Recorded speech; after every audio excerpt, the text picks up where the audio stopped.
په تیره یوه میاشت کې د خوړو او درملو 3440 نمونې ازمایل شوي دي.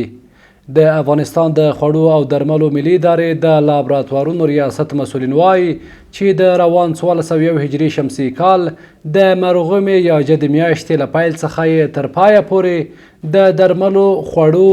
او د څښلو د اوبو 3440 نمونې ازمایلې دي چې له دغې جملې د 40 قلمه درملو نتیجې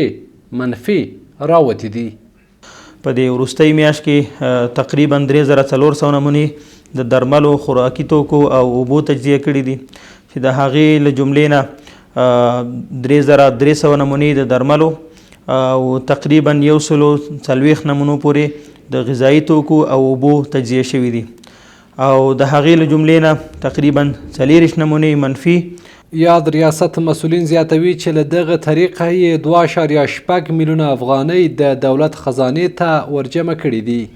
او د همدې له طریقه د دولت عوایدو ته تقریبا 2.8 میلیونه افغانۍ جمع شوي دي.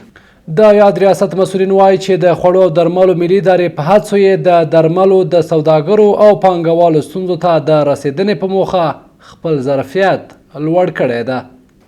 د تجارانو ستونزو ته د رسیدګۍ په موخه باندې مونږ د خپلو کارمندانو ظرفیت لوړ کړی دی او په دې برخه کې د پخوا په پرتله مونږ 2 برابره نمونې تجزیه کوو چې په اوسط ډول د 400 نه 500 نمونو پورې روزانه مونږ تجزیه کوو. دا په داسې مهال ده چې د اسلامي امارت له حاکمیت څخه وړاندې د ورځې په اوسط ډول تر 500 پورې د درملو او خوړو نمونې یاد ریاست کې ازمایل کېدې.